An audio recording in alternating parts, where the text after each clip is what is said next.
Vamos al Evangelio de Mateo una vez más para continuar con nuestra serie de exposiciones en el Sermón del Monte, Evangelio de Mateo. Y vamos a leer en el capítulo 5 los versículos 21 al 26. Oísteis que fue dicho a los antiguos, no matarás, y cualquiera que matare será culpable de juicio. Pero yo os digo que cualquiera que se enoje contra su hermano será culpable de juicio. Y cualquiera que diga necio a su hermano será culpable ante el concilio. Y cualquiera que le diga fatuo quedará expuesto al infierno de fuego.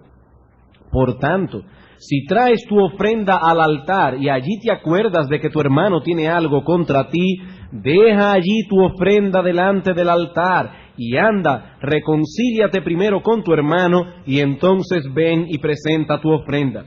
Ponte de acuerdo con tu adversario pronto, entre tanto que estás con él en el camino, no sea que el adversario te entregue al juez y el juez al alguacil y seas echado en la cárcel. De cierto te digo que no saldrás de allí hasta que pagues el último cuadrante.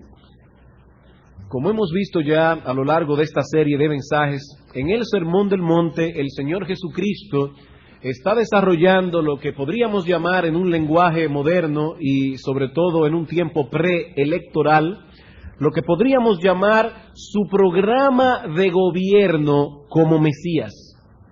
Pero ese programa de gobierno no encajaba con la idea nacionalista y carnal que muchos de estos judíos se habían forjado del reino prometido en el Antiguo Testamento. El Mesías que muchos de estos judíos esperaban vendría a situar a Israel como cabeza de todas las naciones de la tierra. Israel alcanzaría una posición de gloria y un poderío político, económico y militar superior al que alcanzó la nación en los días de David y en los días de Salomón. Pero ahora viene nuestro Señor y en este discurso no menciona ni una sola palabra acerca de estas cosas. Nada se habla aquí acerca de Roma y de su poder opresivo sobre el pueblo de Israel. Ni una sola promesa que aliente la instauración de cambios políticos o sociales en Palestina en el futuro cercano. Más bien el Señor comienza su discurso diciendo que en su reino son bienaventurados los pobres en espíritu, los que reconocen su condición pecaminosa delante de Dios y lloran por esa condición, los mansos, los que tienen hambre y sed de justicia, los pacificadores, los puros de corazón. Les advierte incluso que los suyos serían perseguidos por el mundo precisamente por tener esas características que son tan antagónicas a la mente del hombre natural.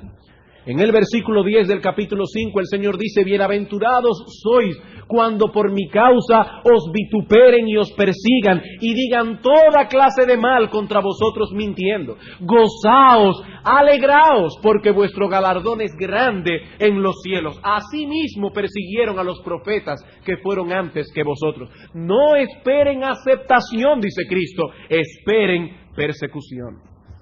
Y si todo esto ya era demasiado paradójico, en los versículos 13 al 16 el Señor afirma que a pesar de que sus discípulos serían perseguidos, maltratados, rechazados por los hombres, aún así serían la única luz que alumbraría este mundo y la única sal que frenaría el avance de su descomposición moral y espiritual.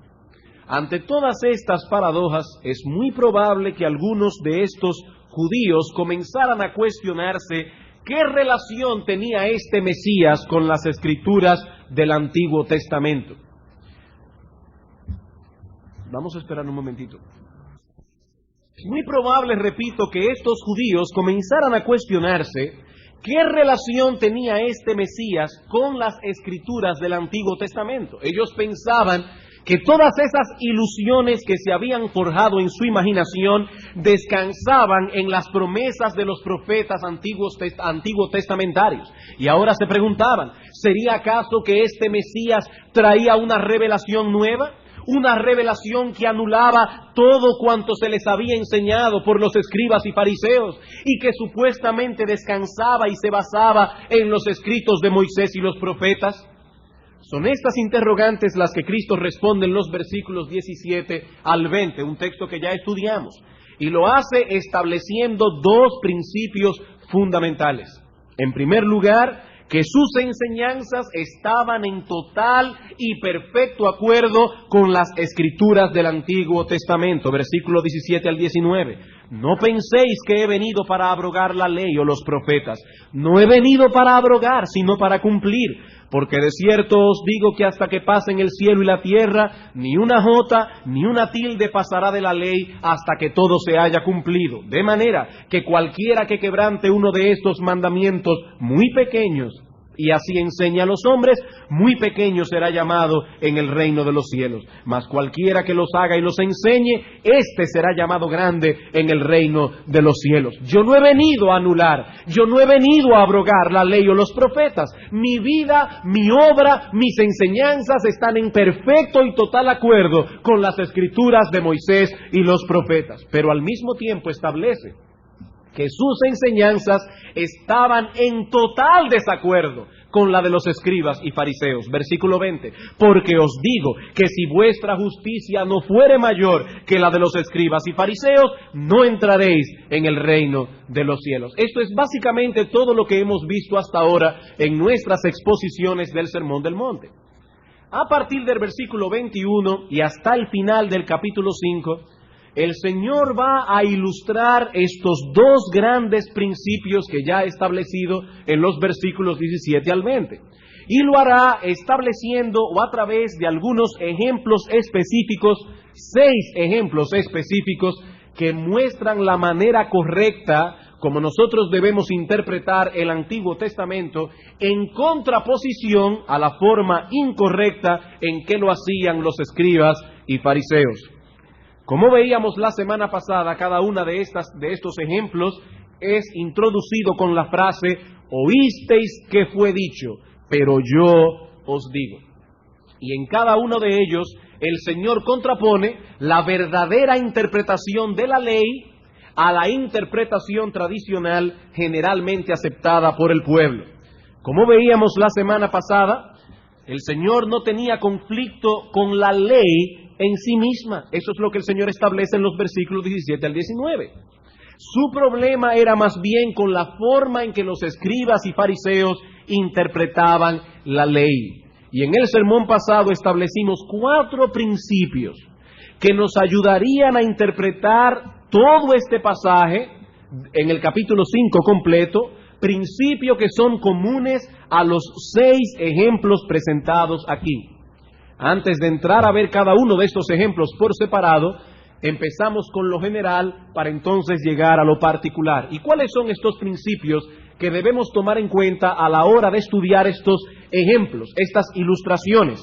Bueno, en primer lugar, dijimos que en estas 6 ilustraciones el Señor está liberando la ley de Moisés de las interpretaciones rabínicas, tradicionales, que en realidad habían oscurecido el verdadero significado de la ley. El Señor no está estableciendo una nueva ley. El Señor está más bien librando la ley de todas esas interpretaciones rabínicas que habían oscurecido la ley.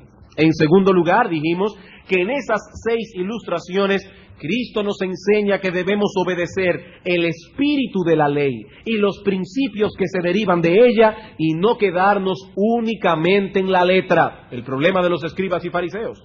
En tercer lugar, que la ley de Dios toca nuestras motivaciones y nuestros pensamientos lo mismo que nuestras acciones. Y finalmente, que no debemos ver la ley únicamente en su aspecto negativo, sino también en el positivo. En otras palabras, que el propósito de la ley no es únicamente el de impedir que hagamos lo malo, sino también el de promover que hagamos lo bueno. No solo condena el pecado, sino que también promueve la justicia. Bien, en la mañana de hoy comenzaremos a tratar con el primero de estos ejemplos, que es el que acabamos de leer en los versículos 21 al 26. Y en este ejemplo Cristo nuestro Señor revela las deficiencias de la interpretación rabínica del sexto mandamiento. Y vamos a tratar con este texto bajo los siguientes encabezados. Es un bosquejo muy simple. Yo había pensado dar todo este material en este sermón, pero eso va a ser imposible, así que vamos a comenzar a tratar con el sexto mandamiento. Veremos en primer lugar la interpretación rabínica, la interpretación comúnmente aceptada por los judíos del sexto mandamiento. ¿Cómo interpretaban ellos las palabras del Decálogo, no matarás? Y en segundo lugar pasaremos a considerar el verdadero alcance de esas palabras, el verdadero alcance del sexto mandamiento. Vamos a Mateo capítulo 5, versículo 21 otra vez, para ver la interpretación rabínica del sexto mandamiento. Oísteis que fue dicho a los antiguos, no matarás, y cualquiera que matare será culpable de juicio. Como hemos visto ya, hermanos, al decir oísteis que fue dicho, el Señor no tiene en mente la ley de Moisés. Excúsenme que repita tanto este concepto, pero es importante. El Señor no tiene en mente la ley de Moisés, sino la interpretación que los escribas y fariseos daban a la ley de Moisés. El sexto mandamiento del Decálogo dice, no matarás. Pero entonces los escribas y fariseos agregaban un pequeño comentario que distorsionaba por completo el alcance de este mandamiento. No matarás, y cualquiera que matare será culpable de juicio. Alguien preguntará, pero pastor, ¿no es eso acaso lo que enseñaba la ley? ¿Que cualquiera que cometiera un homicidio debía ser juzgado por las autoridades civiles competentes? La respuesta es afirmativa. Eso es lo que enseñaba la ley. En Deuteronomio capítulo 16, versículo 18, vemos que Dios ordenó a Moisés que constituyera jueces y oficiales en el pueblo que juzgaran a Israel. Dice el texto, jueces y oficiales pondrás en todas tus ciudades que Jehová tu Dios te dará en tus tribus, los cuales juzgarán al pueblo con justo juicio.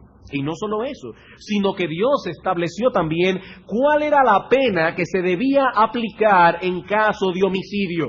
En Números capítulo 35, versículos 30 al 31 dice, cualquiera que diere muerte a alguno, por dicho de testigos morirá. Y no tomaréis precio por la vida del homicida, es decir, no podía ser pagada ninguna fianza en caso de un crimen así, porque está condenado a muerte, indefectiblemente morirá.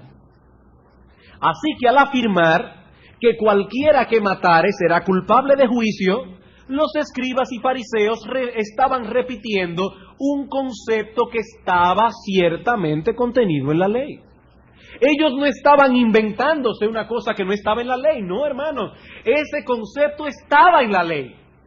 La pregunta es, ¿dónde entonces está el problema? En que al poner un concepto al lado del otro, están limitando el alcance del sexto mandamiento.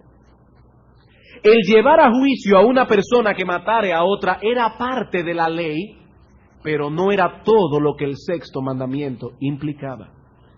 El problema del escriba era que ponía una cosa al lado de la otra, como si estas palabras de la ley en Números 35 interpretaran el Decálogo. ¿Quién era un homicida para el escriba? Todo aquel que podía ser llevado delante de un tribunal humano por matar a otro. Pero ese tribunal solo podía juzgar actos homicidas. Que alguien quitara la vida de otro. Y siempre y cuando hubiesen testigos que pudiesen testificar contra el acusado. La ley era muy estricta al respecto. En el texto que leímos del número 35, dice cualquiera que diere muerte a alguno por dicho de testigos, en plural, morirá. Mas un solo testigo no hará fe contra una persona para que muera. En otras palabras, no debéis aceptar el testimonio de un solo testigo para dictar pena capital.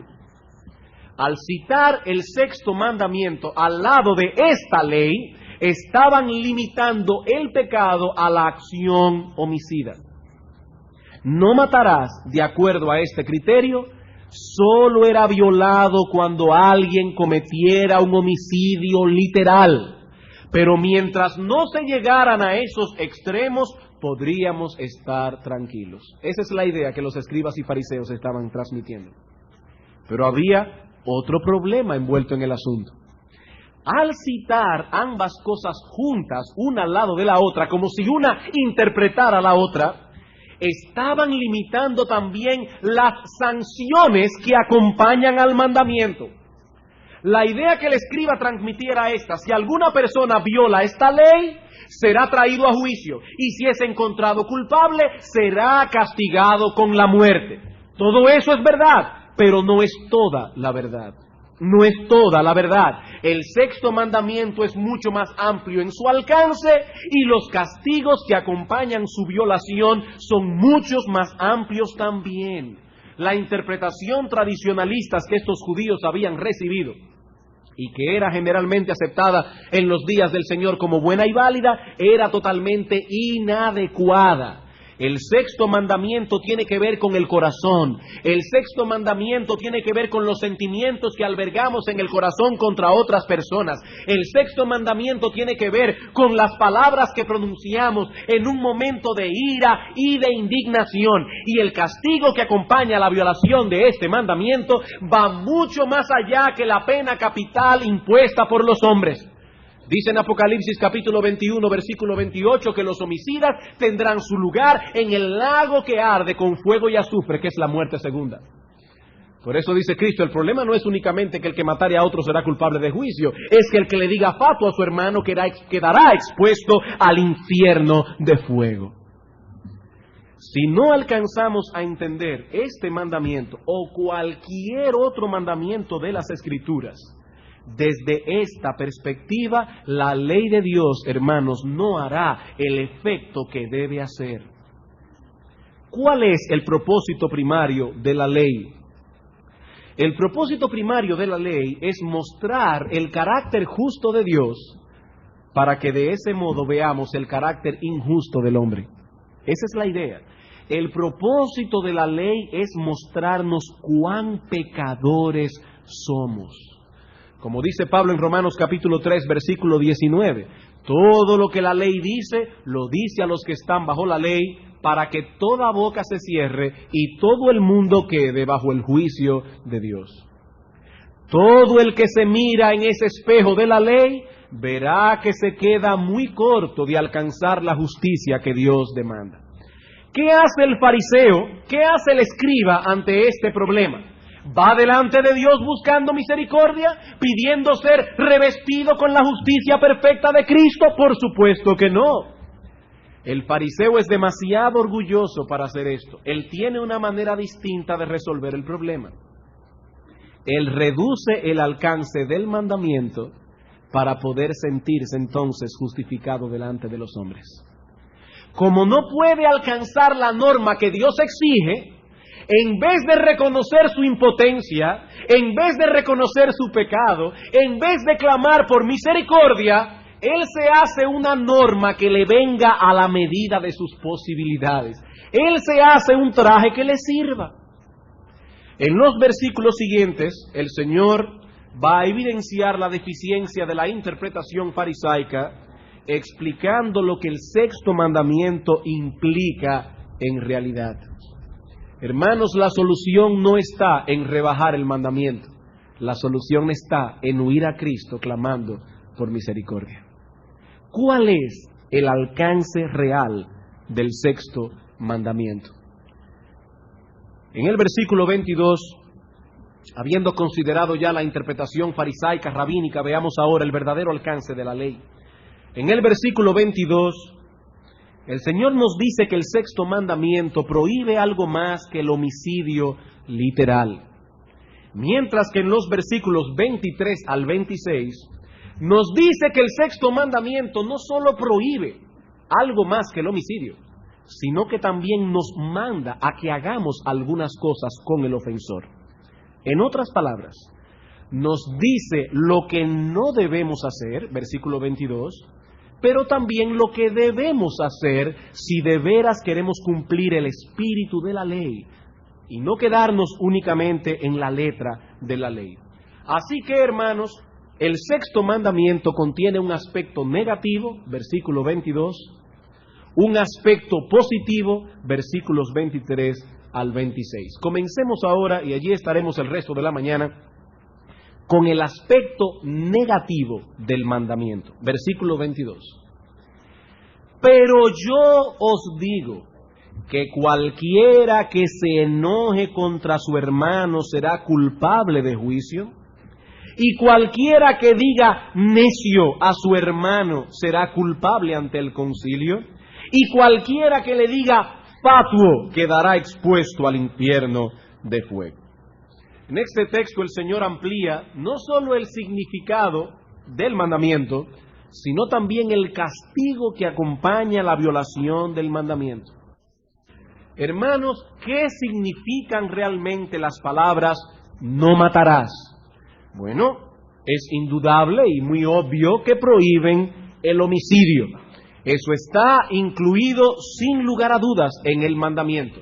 Pero lo que estamos diciendo es que incluye algo más. ¿Qué más?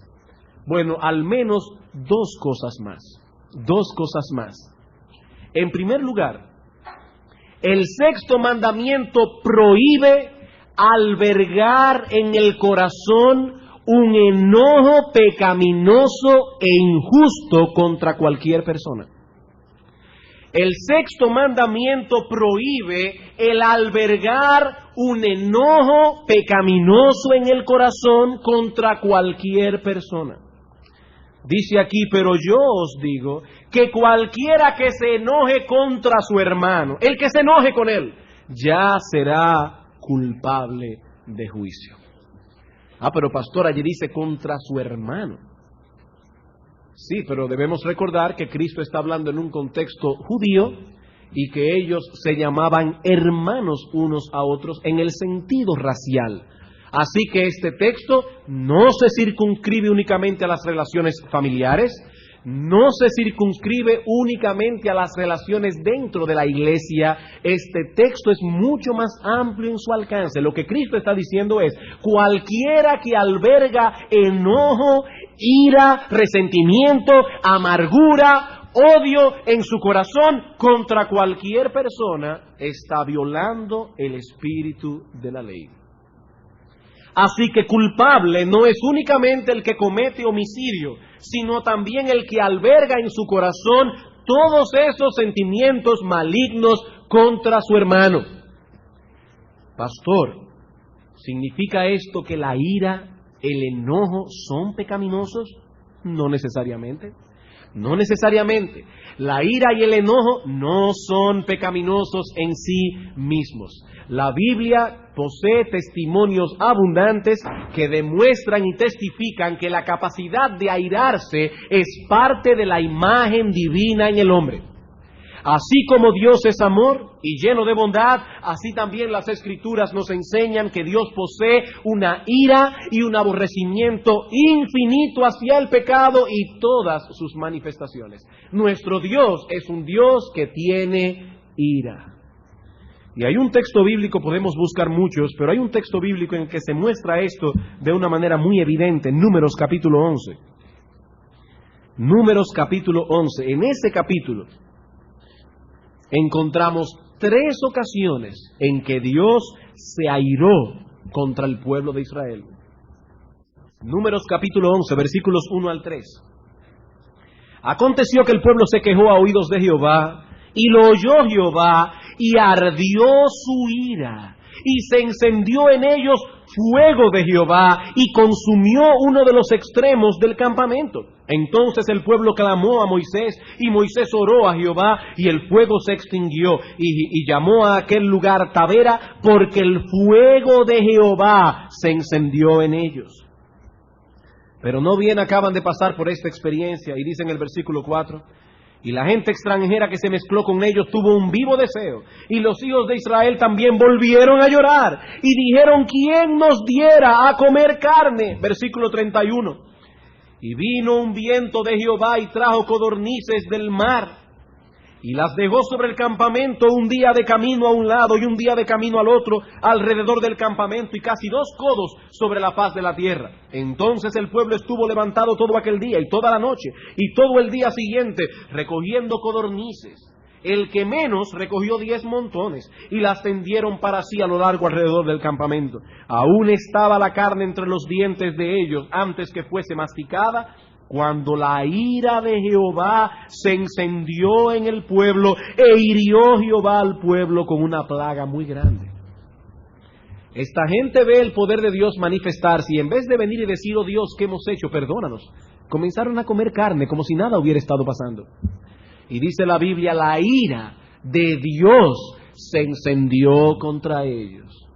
Hermanos, amigos, ese es el Dios de las Sagradas Escrituras.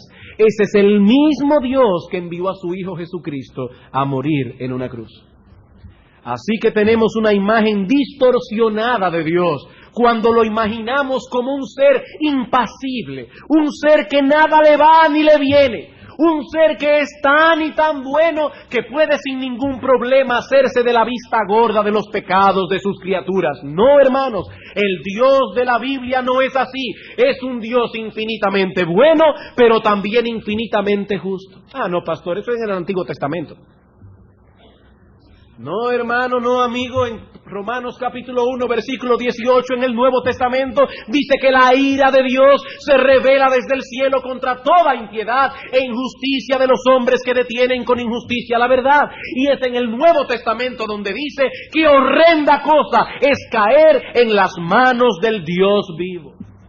Así que cuando experimentamos ira y enojo hacia el pecado, estamos reflejando la imagen de Dios en nosotros. La ira en sí misma no es pecaminosa. En Marcos capítulo 3, versículo 5 se nos dice que Cristo se enojó, se airó al ver la dureza de corazón de los fariseos. Y podemos estar seguros de que cuando el Señor Jesucristo echó del templo a los vendedores y a los cambistas, lo hizo con enojo. Y cuando pronunció aquellos ayes terribles que aparecen en Mateo capítulo 23 contra los escribas y fariseos, lo hizo con enojo. ¡Ay de vosotros, escribas y fariseos hipócritas! Y el Señor nunca pecó. El apóstol Pablo escribió a los efesios: airaos, pero no pequéis. Airaos, pero no pequéis. Podemos airarnos, dice Pablo, y no pecar. De hecho, yo voy a irme más lejos. Hay ocasiones en que es pecaminoso no airarse. Hay ocasiones en que es pecaminoso no sentir ira. Como bien señala el comentarista John Brown, hay ciertas circunstancias en las cuales pecaríamos si no nos airamos. Y Martin Lloyd-Jones escribió: cuanto más santos nos hacemos, tanta más ira sentimos por el pecado. Hermanos, ¿qué significa ser santo? Ser santo no es otra cosa que ver la vida desde la misma óptica de Dios. Si Dios se aira contra el pecado, nosotros debemos airarnos también. Si Cristo sintió enojo al ver la dureza del corazón de los hombres, nosotros debemos enojarnos también. Esas personas impasibles que nada los mueve, nada los molesta, el pecado de los demás no los inquieta, cuando alguien es puesto en disciplina en la iglesia, no se inmutan, no están creciendo a la imagen de Cristo, no están creciendo en piedad. Cristo sintió ira por el pecado. Dios se aira contra el pecado. Y nosotros debemos ser como Dios. Así que la ira no es pecaminosa, hermanos. No. Siempre y cuando vaya dirigida contra el pecado. Ahora, noten algo. Muchas personas disfrazan su ira pecaminosa y su molestia personal con un supuesto celo por la santidad de Dios. ¿Cómo podemos distinguir entre una cosa y la otra? La ira que refleja el carácter de Dios siempre viene acompañada no sólo de una tristeza profunda al ver empañado el honor de Dios, sino también de un sincero deseo de restaurar, a la persona que ha pecado y contra la cual nos hemos airado. Voy a repetir eso otra vez. ¿Cómo yo puedo evaluar mi ira y saber que no es una ira pecaminosa? La ira, que es un reflejo de ese carácter santo de Dios, siempre viene acompañada no sólo de una profunda tristeza al ver empañado el honor de Dios, sino también de un sincero deseo de restaurar a esta persona que ha pecado. Pero la otra ira, la ira que surge como producto de una indignación personal, esa ira que surge de nuestro corazón cuando nos sentimos ofendidos y agraviados, procura venganza de una forma u otra. Y vamos a ver ahorita que esa venganza puede ser en muchos sentidos. Pero esa ira procura venganza de una forma u otra. Veamos un ejemplo del Nuevo Testamento. La epístola del apóstol Pablo a los Gálatas contiene pasajes que evidencian enojo de parte del apóstol Pablo para con esta iglesia. Estos hermanos se estaban dejando extraviar por el engaño de los falsos maestros, de manera que Pablo decide escribirles una carta con el propósito de hacerles entrar en razón. Vean el capítulo 3, versículos 1 al 5.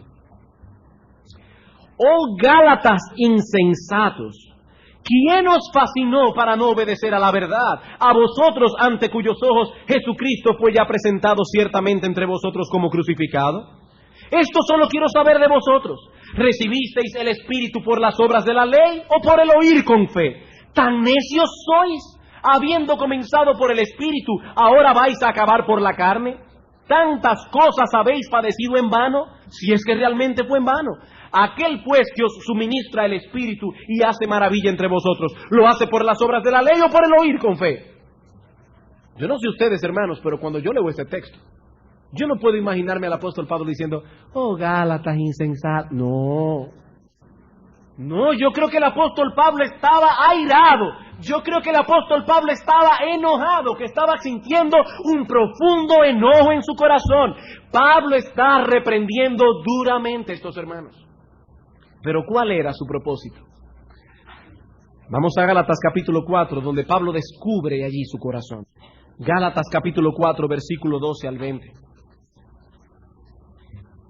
Oigan estas palabras, escuchen estas palabras. Os ruego, hermanos, que os hagáis como yo, porque yo también me hice como vosotros. Ningún agravio me habéis hecho, pues vosotros sabéis que a causa de una enfermedad del cuerpo os anuncié el Evangelio al principio, y no me despreciasteis ni desechasteis por la prueba que tenía en mi cuerpo. Algunas personas piensan que el apóstol Pablo, cuando vio a Cristo en Damasco, sufrió una enfermedad en sus ojos que le hacía el aspecto un poco desagradable. Algunas personas piensan que Pablo estaba allí sufriendo algo que, quizá una pústula en el ojo, algo que era desagradable de ver. Y dice Pablo, ustedes no me desecharon por la prueba que tenía en mi cuerpo, antes bien me recibisteis como un ángel de Dios, como a Cristo Jesús. ¿Dónde pues está esta satisfacción que experimentabais? Porque os doy testimonio de que si hubieseis podido, os hubierais sacado vuestros propios ojos para dármelo. ¿Me he hecho pues vuestro enemigo por deciros la verdad? Tienen celo por vosotros, pero no para bien, sino que quieren apartaros de nosotros para que vosotros tengáis celos por ellos. Bueno es mostrar celo en lo bueno siempre, y no solamente cuando estoy presente con vosotros. Hijitos míos, por quienes vuelvo a sufrir dolores de parto hasta que Cristo se ha formado en vosotros. Quisiera estar con vosotros ahora mismo y cambiar de tono, pues estoy perplejo en cuanto a vosotros. Hermanos, aquí vemos un corazón amante, un corazón preocupado. Pablo no escribió esta carta para aplastar a los Gálatas sin necesidad. Él pudo haber reaccionado en la carne y decir a esta gente, me siento indignado por la traición que me habéis hecho. ¿De qué han servido todas las horas que pasé con vosotros? ¿De qué sirvió todo mi esfuerzo? ¿Fue para eso que me maté trabajando entre ustedes para enseñarles la verdad? Y eso seguramente hubiera hecho sentir bien mal a los hermanos de Galacia. Pero probablemente no hubiese obrado el efecto que Pablo deseaba. Pablo amaba esta iglesia y cuando usa un tono fuerte con ellos es para hacerlos reaccionar. Él estaba indignado, pero no tomó este asunto como un problema personal. Era el honor de Dios, la verdad del Evangelio, el bienestar espiritual de estos hermanos, lo que controlaba a Pablo en ese momento. Y cuando una persona está controlada por el honor de Dios, por la verdad del Evangelio, por el bienestar espiritual de los hermanos, y siente enojo cuando ve que esas cosas están siendo obstaculizadas, ese enojo es un reflejo del carácter santo de Dios. ¿Quiere usted decir, pastor, que la única ira permitida en las Escrituras es aquella en la que nos enojamos porque el honor de Dios ha sido ofendido, porque la verdad está siendo atacada, porque el bienestar espiritual de la iglesia está siendo obstaculizado? Sí, hermano, eso es exactamente lo que estoy diciendo. Eso es exactamente lo que estoy diciendo. Por lo demás, cuando se trata de un agravio personal, cuando nosotros hemos sido ofendidos en lo personal, el mandamiento bíblico es: amad a vuestros enemigos, bendecid a los que os maldicen, haced bien a los que os aborrecen, orad por los que os ultrajan y os persiguen. Y en Romanos capítulo 12 el apóstol Pablo es bien claro con respecto a esto. Romanos capítulo 12, versículo 14. ¿Cuál es el mandamiento del apóstol en Romanos capítulo 12, versículo 14? Bendecid a los que os persiguen, bendecid y no maldigáis. Versículo 17, si alguno tiene duda todavía: no paguéis a nadie mal por mal, procurad lo bueno delante de todos los hombres. Si es posible, en cuanto dependa de vosotros, estad en paz con todos los hombres. No os venguéis vosotros mismos, amados míos, sino dejad lugar a la ira de Dios. Porque escrito está: mí es la venganza, yo pagaré, dice el Señor. Así que si tu enemigo tuviere hambre, dale de comer. Si tuviere sed, dale de beber. Pues haciendo esto, ascuas de fuego amontonarás sobre su cabeza. No seas vencido de lo malo, sino vence con el bien el mal. ¿Hay lugar aquí, hermanos, para la otra ira? No, no hay lugar aquí. El enojo que sentimos cuando creemos que alguien nos ha ofendido, cuando nos sentimos agraviados, siempre viene acompañado del deseo de que el otro reciba lo que merece. No es el honor de Dios lo que nos preocupa, no es la restauración del pecador. Y si permitimos que esa clase de ira, esa clase de enojo encuentre cabida en el corazón, tarde o temprano veremos que también vino junto con ella un deseo de venganza. El deseo de que de una u otra forma aquel se sienta mal por lo que me ha hecho, que el otro sepa que me ha herido, que estoy dolido con él y que él debe pagar por ello de alguna manera. Y eso es precisamente lo que el sexto mandamiento prohíbe. Hermanos, eso es homicidio. Cristo dice que cualquiera que alberga ese enojo en su corazón es culpable. Ha violado el espíritu de la ley, aun cuando no haya expresado su molestia y su amargura de ninguna forma visible. Solamente con tener el enojo en el corazón, con permitir que la amargura venga al corazón, con desear que esta persona le pase algo, con desear que reciba lo que merece, ya eso es homicidio. Ahora bien, esa ira pecaminosa e injusta generalmente se manifiesta de una forma u otra. Es difícil que el corazón comience a bullir y que algo no salga a flote. Es posible, pero es difícil. Por lo tanto, el Señor Jesucristo ahora va a dar un paso más adelante en el versículo 22. La expresión extrema de la ira es el homicidio literal. Esa es la expresión extrema. Pero nuestro Señor Jesucristo nos enseña que hay otras maneras en que podemos dar riendas sueltas a la ira que son más comunes que el homicidio literal. Versículo 22. Pero yo os digo que cualquiera que se enoje, fíjense que aquí no está hablando de expresar el enojo, simplemente de enojarse, contra su hermano será culpable de juicio. Pero ahora va más allá. Y cualquiera que diga necio a su hermano será culpable ante el concilio. Y cualquiera que le diga fatuo quedará expuesto al infierno de fuego. Ya dijimos que el sexto mandamiento prohíbe, en primer lugar, albergar en el corazón un enojo pecaminoso contra el hermano. Pero ahora vemos que el mandamiento incluye también expresar ese enojo verbalmente a través de palabras denigrantes, a través de palabras hirientes. Repito otra vez, hermanos, el sexto mandamiento no solo prohíbe albergar enojo en el corazón, sino también hacer uso de palabras denigrantes y de palabras hirientes para dar riendas sueltas al enojo. Y el Señor usa aquí dos palabras específicas. La primera es la palabra necio. Y esa palabra que aparece aquí es la traducción de la palabra aramea raca. De hecho, la Biblia de las Américas ni siquiera traduce la palabra. Dice, cualquiera que le diga raca a su hermano será culpable de juicio. Esa palabra aramea significa literalmente cabeza hueca, estúpido, imbécil, insignificante. Se trata de un término peyorativo que denigra a la persona.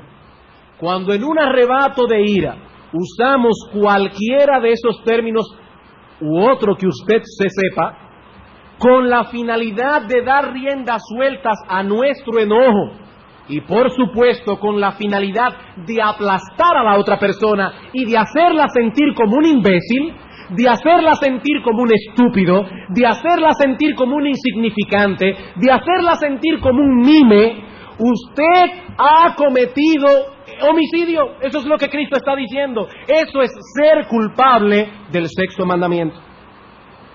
Ahora bien, quisiera traer algo aquí a colación al tratar con este punto. Hermanos, el Señor no está prohibiendo el uso de la palabra necio. Repito, hermanos, el Señor en el texto no está prohibiendo el uso de la palabra necio. Y volvemos otra vez al mismo problema que explicábamos la semana pasada. Algunas personas van al Sermón del Monte, lo toman como un código legal que debe ser obedecido al pie de la letra, al cual debemos apegarnos en todos los detalles, y concluyen que el Señor está prohibiendo que una persona le diga necio a otra. Pero esta interpretación no encaja con el contenido del Nuevo Testamento. Por ejemplo, en Mateo capítulo 23, versículo 19, encontramos al mismo Cristo llamándole necios a los fariseos. Y como ya vimos en Gálatas capítulo 3, en los versículos 1 al 3, el apóstol Pablo le llama insensatos y les llama necios. Así que tenemos que ir más allá de la letra para entender el espíritu del mandamiento. Hermanos, el problema no está en la palabra necio en sí misma, sino en el uso de esa expresión denigrante para dar riendas sueltas a la ira y al enojo. Cuando en medio de un arrebato de ira denigramos a una persona que fue hecha a la imagen de Dios, ya sea llamándole necio, estúpido, imbécil, o haciéndole un gesto con la cara que realmente lo haga sentir como un imbécil, Dios lo ve tan serio como si lo hubiésemos matado. Eso es lo que Cristo está queriendo transmitir. Cuando usted va manejando su carro y una persona imprudente se le atraviesa y usted le grita ¡animal, imbécil!, usted está cometiendo un homicidio. Usted es culpable de violar el sexto mandamiento. Hermanos, cuidado con el uso de expresiones irónicas al tratar con los demás cuando nos sentimos molestos. Tales expresiones tienden a denigrar a los demás, los hace sentir estúpidos, insignificantes, y eso es lo que Cristo está prohibiendo aquí. El hombre fue hecho a la imagen de Dios, hermanos, y por lo tanto Dios es ofendido cuando tratamos con desprecio a una criatura en la que Él ha plasmado su imagen. Dios es ofendido. Es como si estuviésemos diciendo: ¡qué gran equivocación cometiste, oh Dios, al crear a este imbécil! Parece que no fue hecho a tu imagen, sino a la imagen de un burro o de algo semejante. Y Dios se siente ofendido. Niños, escuchen, porque entre los niños es muy común tratarse unos a otros con ese tipo de lenguaje. Cuando tratas a tus amiguitos o a tus hermanos de esa forma, estás cometiendo un grave pecado contra Dios. Y de igual manera, padres, profesores, adultos, cuando tratamos a los niños de esa manera, estamos cometiendo un grave pecado contra Dios. A veces nos olvidamos que ellos también llevan plasmada la imagen de Dios. Y les hacemos comentarios cuando cometen ciertas torpezas, que lo que les estamos diciendo es: eres un imbécil, eres un estúpido, eres un insignificante. Y eso es exactamente lo que Cristo está prohibiendo, hermanos, aquí en este texto. Nosotros debemos trabajar con nuestros hijos. Debemos trabajar con nuestros hijos, enseñarles a que tengan un lenguaje y un vocablo benévolo. Benévolo. La otra expresión que el Señor trae aquí en el texto a colación es la palabra fatuo. Fatuo. Esta es una traducción del vocablo hebreo moré, que significa literalmente rebelde, apóstata o impío. Y era uno de los peores insultos que se le podía decir a un judío en los días del Señor. Es la misma palabra que usa Moisés en Números capítulo 20, versículo 10, cuando se airó con el pueblo de Israel en el problema que hubo en Meriba. ¿Recuerdan esa historia? Los hijos de Israel comienzan a quejarse porque no tenían agua, y Dios le había dicho a Moisés que hablara, simplemente que hablara con una piedra que había en aquel lugar, y que al hablar le iba a salir agua. Pero Moisés estaba tan molesto que no se limitó a hacer lo que Dios le mandó, sino que primero se dirigió al pueblo llamándoles rebeldes, moré, apóstatas, y luego golpeó la roca. Y ese pecado fue tan grave a los ojos de Dios que por esa razón Moisés no introdujo al pueblo de Israel en la tierra prometida. Volvemos a preguntar otra vez: ¿prohíbe el Señor en Mateo 5:22 el uso de la palabra rebelde o apóstata? De ninguna manera. De ninguna manera. Este no es un código legal. Hay momentos en que la ley del amor debe llevarnos a hacerle ver a alguien que es un apóstata, que es un rebelde. Y mientras usamos al mismo tiempo todos los mecanismos que tenemos a la mano para ganar a tal persona. Lo que el Señor prohíbe en el texto, o para ponerlo de otro modo, lo que prohíbe el sexto mandamiento implícitamente, es el uso de expresiones como esas, como una manifestación de ira o enojo personal. El llamarle impío a una persona sin considerar detenidamente lo que esa palabra significa, simplemente porque estamos molestos con ella, eso, dice Cristo, es homicidio. Y los homicidas no entrarán en el reino de los cielos. Cristo dice: cualquiera que diga necio, racá, a su hermano será culpable ante el concilio. Y cualquiera que le diga fatuo, apóstata, rebelde, será expuesto al infierno de fuego. ¿Qué es entonces lo que prohíbe el sexto mandamiento? En resumen, albergar sentimientos malignos en el corazón hacia cualquier persona, y aún más manifestar tales sentimientos de cualquier manera. ¿Qué prohíbe el sexto mandamiento? Albergar sentimientos malignos en el corazón hacia cualquier persona, y más aún manifestar tales sentimientos de cualquier manera. En otras palabras, escuchen bien esto, hermanos.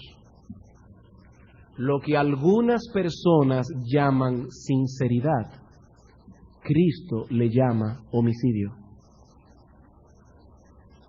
Lo que algunas personas llaman sinceridad, Cristo le llama homicidio.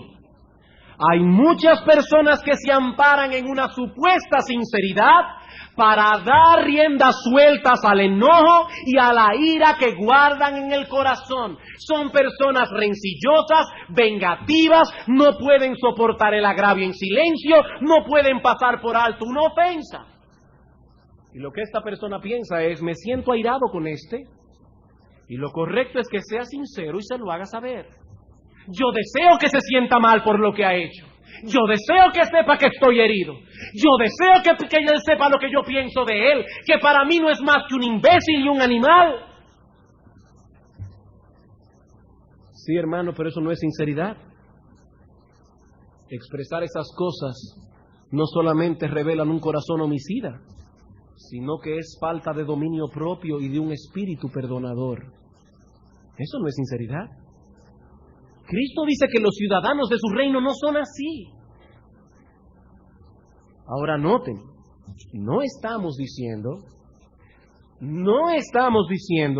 que los cristianos verdaderos, lavados por la sangre de Cristo, regenerados por el poder del Espíritu Santo, no tienen lucha con ese espíritu homicida que se alojó en el corazón del hombre desde la caída de nuestros primeros padres. No, hermanos, eso no es lo que estamos diciendo.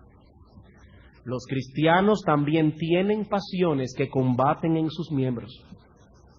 Y cuando son ofendidos y maltratados, esas pasiones se encienden y tratan de llevarnos a pecar.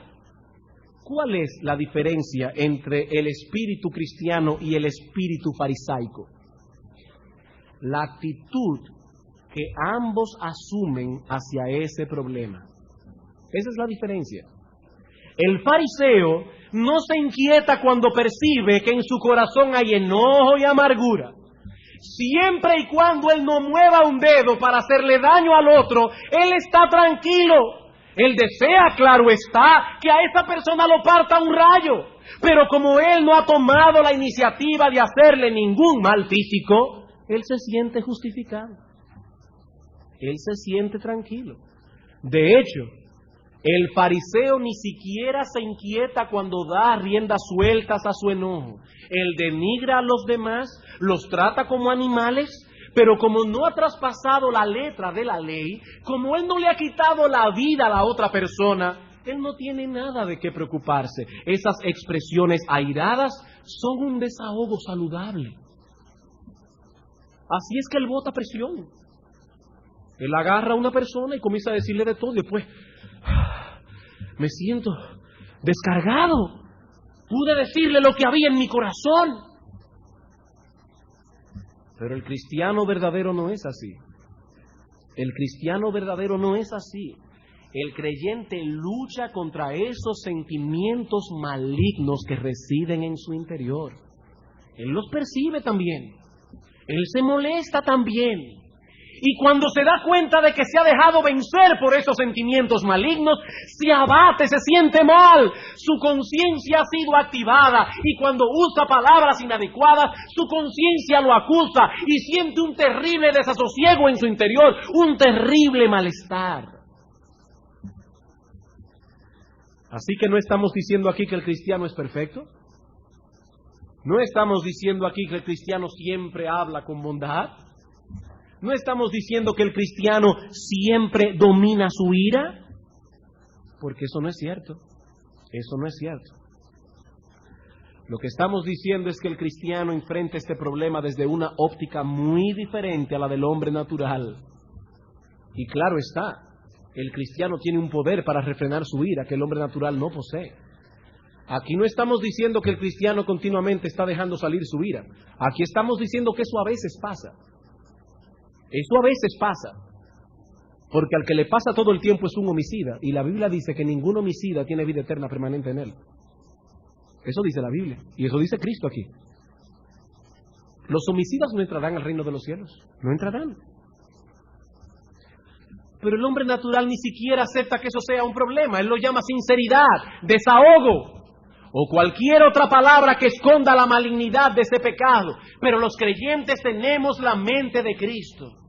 Los creyentes saben que eso no está bien y luchan por no dejarse vencer por sus pasiones. Amigo, te repito esto, Cristo le llama a esto homicidio.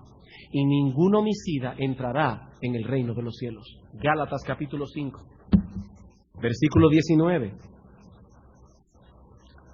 Y manifiestas son las obras de la carne, que son adulterio, fornicación, inmundicia, lascivia, idolatría, hechicerías, y escuchen, enemistades, pleitos, celos, iras, contiendas, disensiones, herejías, envidias, homicidios, borracheras, orgías y cosas semejantes a estas, acerca de las cuales os amonesto, como ya os lo he dicho antes, que los que practican tales cosas no heredarán el reino de Dios.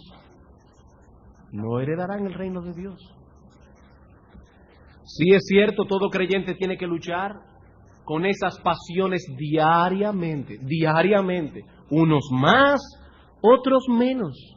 Noten lo que dice Pablo en Efesios capítulo 4.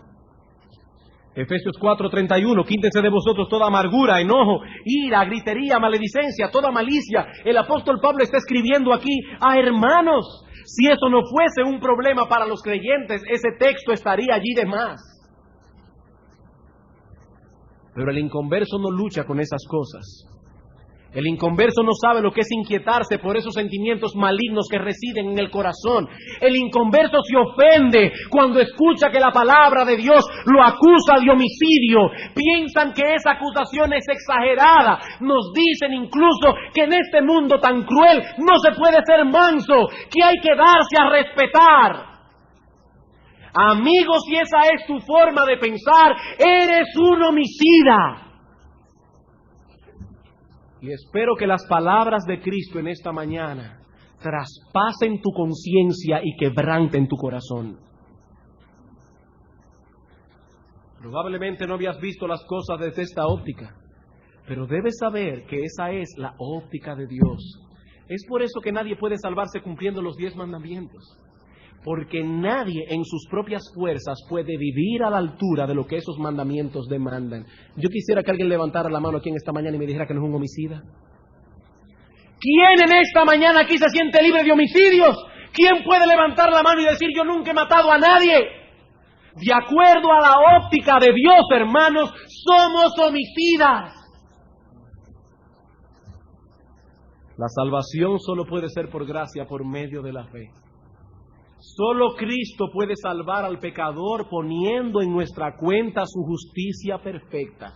¿Cómo? Por medio de la fe. Al que cree, como dice Pablo en Romanos 4, su fe le es contada por justicia. Amigo, la ley de Dios nos acusa, la ley de Dios nos condena. Nadie sale absuelto cuando es juzgado por esa norma. Muchas veces nos encontramos predicando la palabra de Dios a ciertas personas y sabemos que en el fondo de corazón esas personas están pensando, yo no necesito estas cosas, yo no soy tan malo. De acuerdo a tus estándares, no. De acuerdo a los estándares de Dios, tú eres incluso un homicida, amigo mío. Tú eres un asesino. Tu problema es el mismo del fariseo. Antes que ver tu impotencia al no poder alcanzar lo que la ley de Dios exige, prefieres mejor rebajar la ley. ¿Me puedes decir a mí que no has albergado nunca sentimientos malignos en tu corazón contra otros? ¿Me quieres decir a mí que no has usado nunca palabras denigrantes, expresiones hirientes? Eso es homicidio a los ojos del Señor. Pero eso no es todo. Eso no es todo. El tiempo se nos ha ido. Y como les decía, no podemos pasar a considerar el aspecto positivo del mandamiento. Eso lo veremos la semana pasada. Solo quisiera hacer notar antes de concluir que el Señor Jesucristo llegó más lejos. Si ya tú piensas que esto es una carga demasiado grande, el Señor Jesucristo llegó más lejos en su aplicación del 6º mandamiento. No basta con que nos abstengamos de hablar palabras duras contra otros en un momento dado. No, Cristo dice que debemos dar un paso más adelante y tratar de remover la causa del conflicto. Versículo 23.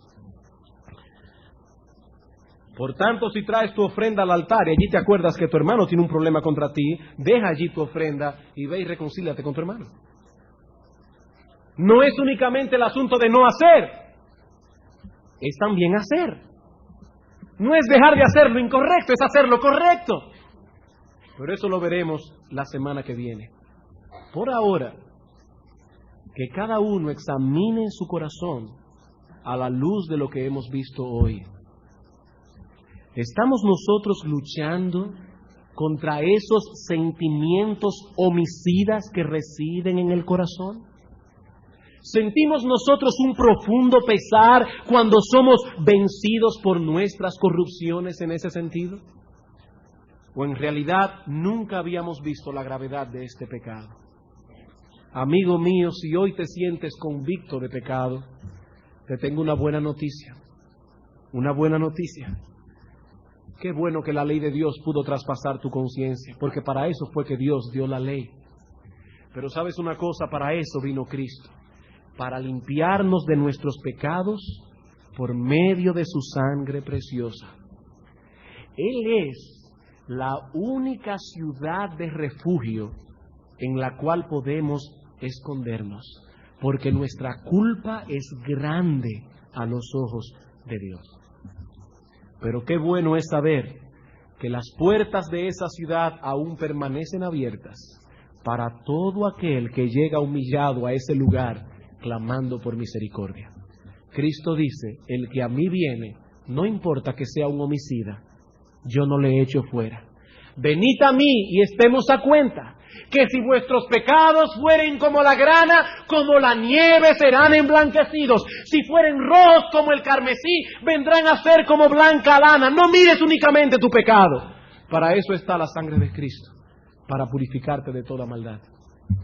Y hermano, si alguno aquí se ha dado cuenta de que ciertamente ha estado violando más de lo que creía el sexto mandamiento, también para nosotros tenemos a Cristo.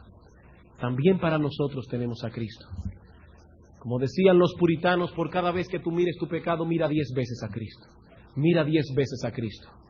Ve a Cristo pidiendo perdón y diciendo, Señor, ayúdame a refrenar esa maldad que reside en mi corazón, porque soy un homicida. Oh Señor, pero ayúdame para poder manifestar en esos momentos la bondad y el amor que tú manifestaste a tus enemigos. Vamos a orar, hermanos.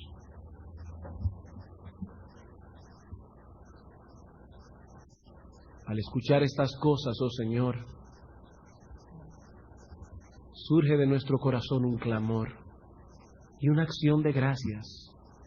Gracias por nuestro bendito Salvador. Señor, ¿qué sería de nosotros si Cristo no hubiese derramado su sangre en la cruz del Calvario? ¿Qué sería de nosotros? Oh Señor, ¿cuántos homicidios y asesinatos hemos cometido en toda nuestra vida? ¿Cuántas veces, oh Dios, hemos violado el sexto mandamiento? Pero qué bueno, Padre, que no hay un solo pecado, por más horrible que sea, que la sangre de Cristo no puede lavar. Señor, queremos pedirte que tu Santo Espíritu traiga a algunos aquí esta mañana al arrepentimiento. Que si fueron convictos de pecado, también sean movidos a clamar por perdón. Y a nosotros, oh Señor, ayúdanos.